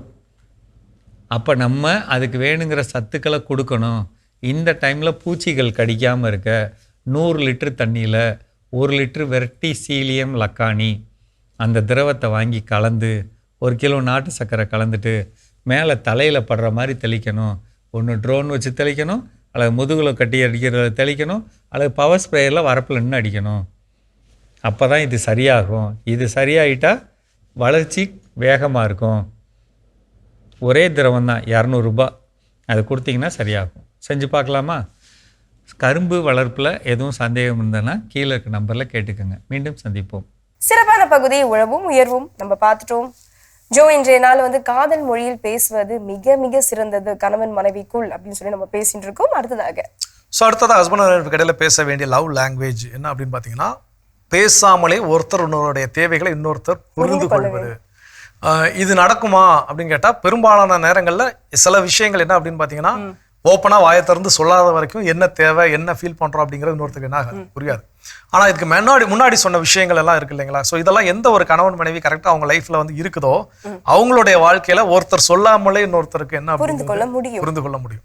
இப்போ ஒரு திருமண வீட்டுக்கு போயிருக்கிறோம், கணவன் மனைவி அவங்களுக்குள்ள நல்ல ஒரு பெஸ்ட் அண்டர்ஸ்டாண்டிங்ல இருக்கிறாங்க. ஆனால் அந்த திருமண வீட்டிற்கோ இல்லை ஏதோ ஒரு விசேஷத்துக்கு போன இடத்துல இவங்களுக்கு சரியான மரியாதை இல்லை, ரெஸ்பெக்ட் இல்லை அப்படிங்கிறத ஒருத்தர் 2 பேர் முன்னாடி வச்சு ஒருத்தர் அப்படி சொன்னா தான் அவங்களுக்கு அது புரியுங்கலாம் கிடையாது. அவங்களுடைய முகபாவனை அவங்க நடக்கூடிய ஸ்டைல வச்சு புரிஞ்சா அவங்க கிளம்பி அடுத்த செகண்ட் என்ன பண்ணிடுவாங்க. ஸோ ஒருத்தர் புரிதல், இது இங்கே நடந்துச்சு, இவங்க இப்படி சொல்லிட்டாங்க, இன்சல்ட் பண்ணிட்டாங்க, ஸோ அங்கேருந்து கிளம்பலாம், இந்த எக்ஸ்பிளனேஷன்லாம் அங்கே தேவையே கிடையாது. ஸோ அப்போ ஒருத்தர் இன்னொருத்தரை புரிந்து கொள்ளக்கூடிய அந்த மனப்பக்கம். இதுல சில பேருக்கு வந்து என்ன அப்படின்னா, நேரம் அப்படிங்கிறது தேவைப்படக்கூடிய ஒன்றாக இருக்கும். சிலருக்கு வந்து தேவைப்படக்கூடிய ஒன்று அப்ரிசியேஷன் அப்படிங்கிற ஒரு சில விஷயமாக இருக்கலாம். அப்போ எது தேவை? என் கணவர் என்னிடம் எதிர்பார்ப்பது என்ன, என் மனைவி என்னிடம் எதிர்பார்ப்பது என்ன? ஸோ அப்போ அந்த சொல்லாமலே தெரிந்து கொண்டு அதை எந்த ஒரு கணவன் மனைவிகளில் ஒருத்தருக்கு இடையில ஒருத்தர் ஃபுல்ஃபில் பண்ணிக்கிறாங்களோ அது ஒரு சிறப்பான லவ் லாங்குவேஜ். கண்டிப்பா இன்னும் தொடர்ந்து பேசலாமா? இப்போ அடுத்த பகுதியை பார்ப்போம்.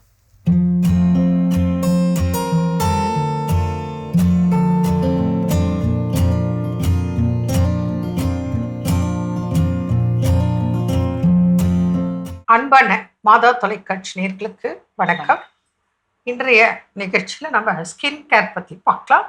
பல ஸ்கின் டிசீஸ் இருக்கு.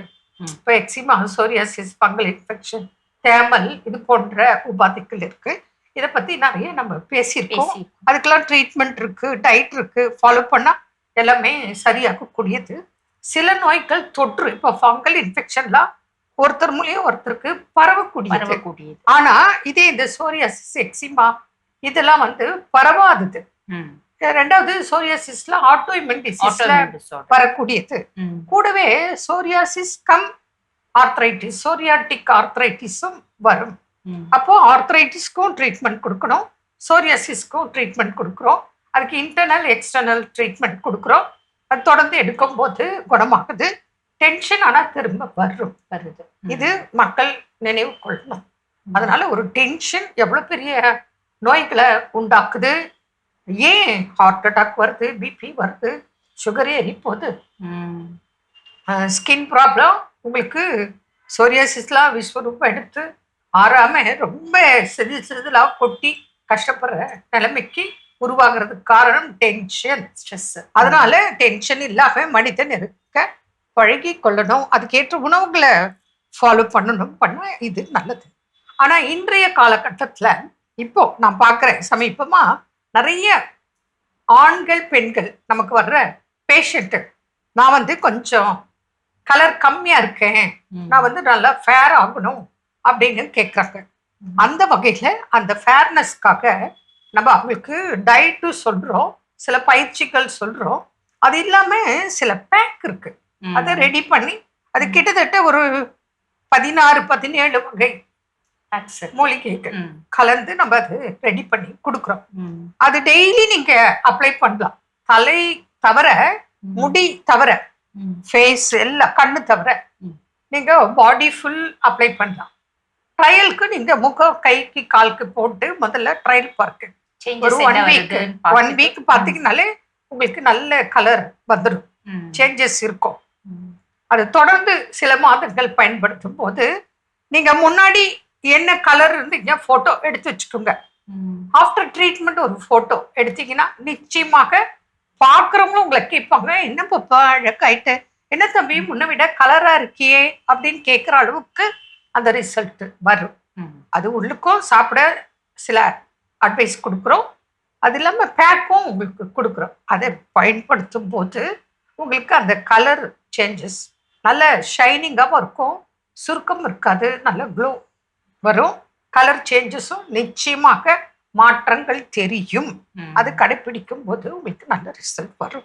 ஒன்றும் இல்லை, சும்மா தண்ணியில் மிக்ஸ் பண்ணி அப்ளை பண்ணலாம், அப்படி இல்லை தயிரில் மிக்ஸ் பண்ணி பண்ணலாம், அல்லது பன்னீர் ரோஸ் வாட்டர் இருக்கு இல்லையா, அதுல நம்ம கொடுக்குற பொடியை மிக்ஸ் பண்ணி சும்மா பேக்கு ஸ்கின்னுக்கு எல்லாம் போட்டுட்டு ஒரு 1/2 hour வெயிட் பண்ணிட்டு அப்புறம் தண்ணி வச்சு அப்வர்ட்ஸில் தொடச்சி எடுத்துடணும். ரொம்ப அழுத்தியும் துடைக்கக்கூடாது, சாஃப்டா இல்லைன்னா ஸ்பாஞ்ச் வச்சு தண்ணியில் தொட்டு அப்படியே மெதுவாக பண்ணும்போது உங்களுக்கு நல்ல கொஞ்சம் ட்ரை ஆனது வெட் ஆகும்.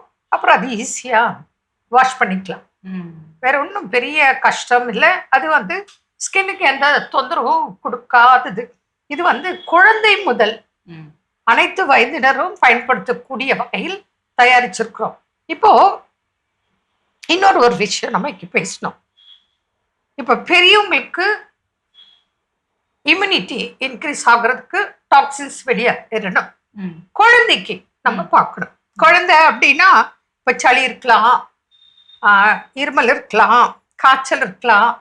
அவங்களுக்கு இம்யூனிட்டி பேசிக்லி இந்த தொந்தரவுலாம் வராம இருக்கிறதுக்கு என்ன நம்ம பண்ணுவோம் அப்படின்னா, இப்போ நான் சொல்லக்கூடியது கேட்டா உங்களுக்கு ஞாபகம் வரும். வில்லேஜ் சைடு இதெல்லாம் எல்லாருக்கும் தெரியும். ஆனா இப்ப சிட்டில படிச்ச பிள்ளைக்கு இது கேட்கறதே இல்லை. சிலது படிச்ச பிள்ளைக்கு தான் இது ஆமா எங்க பாட்டி சொன்னாங்க, அம்மா சொல்லுவாங்கன்னு கேக்குறாங்க. இப்ப எல்லாரும் வேண்டாம் அப்படிங்கிறாங்க. அது ரொம்ப தப்பு.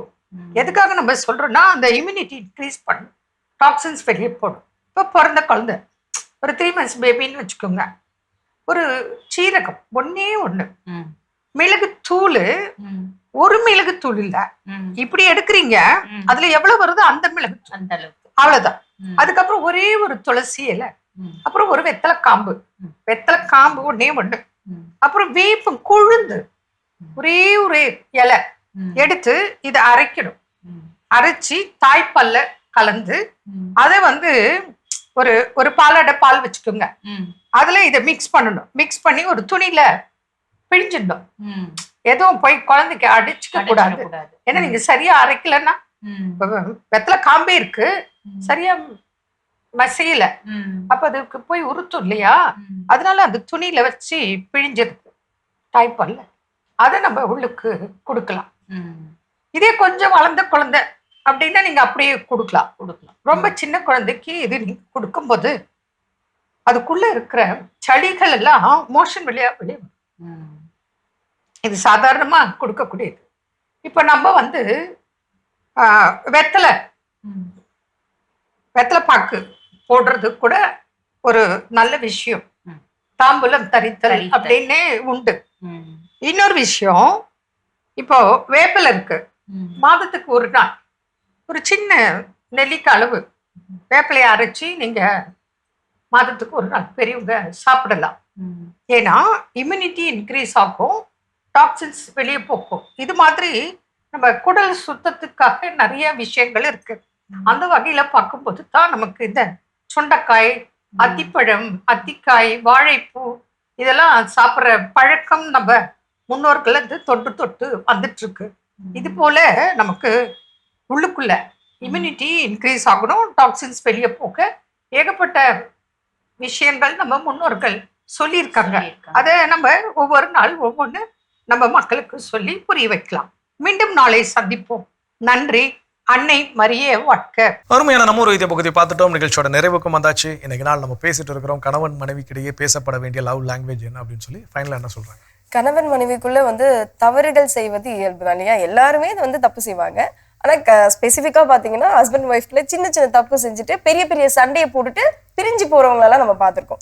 ஸோ அந்த மாதிரி சின்ன சின்ன தவறுகள் நடக்கும் பொழுதே நம்ம அந்த இடத்துல என்ன பண்ணணும் அப்படின்னா, அவங்களுக்கு நம்ம மன்னிப்பு கொடுத்துட வேண்டியதான். மனுஷம் போய் அப்படி போய் வேலையை பாருங்க. அந்த மாதிரி நம்மளுடைய லவ் லாங்குவேஜ் அப்படி ஷேர் பண்ணிக்கிட்டு ஸோ அதை அப்படியே கடந்து போய் நம்மளுடைய ஆர்டினரி லைஃப்க்கு வர்றது ரொம்ப நல்லது. கண்டிப்பா மன்னிப்பதும் மறப்பதும் கணவன் மனைவிக்கு இடையே இருக்க வேண்டிய மிக முக்கியமான ஒரு லவ் லாங்குவேஜ் அப்படிங்கிறது. என்ன அப்படின்னா, எந்த ஒரு ரிலேஷன்ஷிப்புமே இங்கே பர்ஃபெக்ட் அப்படின்னு சொல்லி யாரையும் சொல்ல முடியாது. என்னுடைய ஃப்ரெண்டுங்க ரொம்ப ரொம்ப பர்ஃபெக்டான ஃப்ரெண்ட் அப்படின்னு சொல்லி யாரையும் சொல்ல முடியாது. ஏன்னா என்னுடைய நண்பர்கள்கிட்டையும் சில குறைகள் இருக்கும், இல்லை எங்களுடைய நட்புல ஏதாவது ஒரு சில குறைகள் நிச்சயமாக இருக்கும். குறைகள் இல்லாத மனிதன் இந்த உலகத்துல கிடையவே கிடையாது. அப்போ அப்படி இருக்கக்கூடிய நிலையில இந்த கணவன் மனைவிக்கு இடையில ஏதோ ஒரு சில பிரச்சனைகள் அப்படின்னா அப்போ ஏன் அதே தவிர நான் செய்ய மாட்டேனா? இப்போ எல்லாருக்குமே என்னன்னா உடனடியாக மன்னித்து கடந்து செல்வது அப்படிங்கிறது கடினமான ஒன்றாக இருக்கலாம். அப்போ அந்த நேரத்தில் ஒரு சில பிரச்சனைகளை மன்னித்து மறப்பதற்கு 1 நாள் எடுத்துக்கலாம், 2 நாள் எடுத்துக்கலாம், 1 வாரம் எடுத்துக்கலாம். சில விஷயங்கள் அந்த பிரச்சனையை பொறுத்து 1 மாதங்கள் கூட என்ன பண்ணலாம். ஆனால் அதை மன்னித்து மறந்து கடந்து செல்லுதல் அப்படிங்கிறது தான் லவ் லாங்குவேஜ். ஸோ அதை கணவனும் கரெக்டாக பின்பற்ற வேண்டும், மனைவியும் கரெக்டாக பின்பற்ற வேண்டும். எந்த குடும்பத்தில் இந்த கணவன் மனைவி இதை புரிந்து உணர்ந்து அதை பயன்படுத்துகிறார்களோ நிச்சயமா அங்கே மகிழ்ச்சி நிறைந்த குடும்பமாக இருக்கும் அப்படிங்கிற சந்தேகம் இல்லை. ஸோ சிறப்பான சிந்தனை. இந்த சிந்தனை கொடுத்த மகிழ்ச்சி.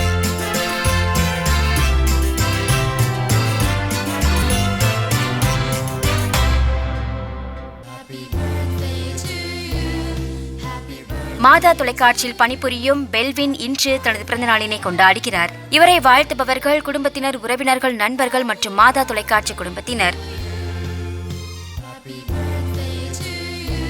அட்ரியல் எஸ் ஜோசப் இன்று தனது பிறந்த நாளினை கொண்டாடுகிறார்.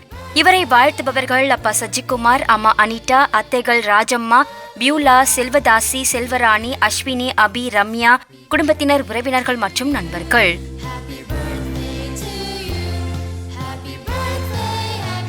சூசன் ஷீலா ததேயுஸ் இன்று தனது பிறந்த நாளினை கொண்டாடுகிறார். இவரை வாழ்த்துபவர்கள் குடும்பத்தினர், உறவினர்கள் மற்றும் நண்பர்கள்.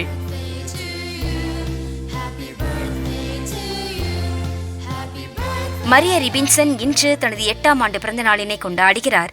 இவரை வாழ்த்துபவர்கள் அப்பா அருள் பிரகாசம், அம்மா ரின்சி, தம்பி மரிய ரிக்சன், ஐயா செங்கோல், அப்பாயி ஜோசப் மேரி, ஆச்சிகள் மரியாள், மெர்சி, அம்மாச்சி புஷ்பம், தாத்தா செபஸ்தியார், பெரியப்பாக்கள், பெரியம்மாக்கள், அண்ணன்கள், அக்கா, தம்பி, குடும்பத்தினர், உறவினர்கள் மற்றும் நண்பர்கள். சேசு மேரி இன்று தனது பிறந்த நாளினை கொண்டாடுகிறார். இவரை வாழ்த்துபவர்கள் அப்பா, அம்மா, தாத்தாக்கள், பாட்டிகள், குடும்பத்தினர், உறவினர்கள் மற்றும் நண்பர்கள். மிக சிறப்பான விழாக்களும் நம்ம பார்த்துட்டோம். இன்றைய நாள் யாரெல்லாம் விழா கொண்டாடுறாங்களோ அவங்க எல்லோருக்குமே நம்முடைய வாழ்த்துக்களை தெரிவிச்சுக்கலாம். அது மட்டும் இல்லாம அவங்களுக்கான சிறப்பான இறையாசிர் காத்துட்டு இருக்கு, பார்க்கலாம்.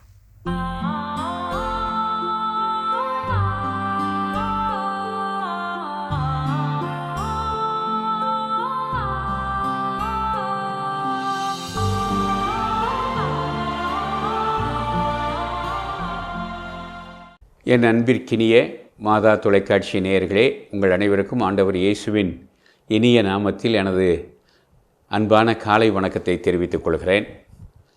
இன்றைய நாளுக்கான இறைவார்த்தை யோசுவா நூல் 1:5.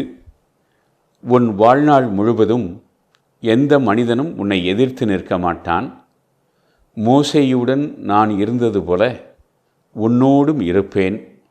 உன்னை கை நெகிழ மாட்டேன், கைவிடவும் மாட்டேன்.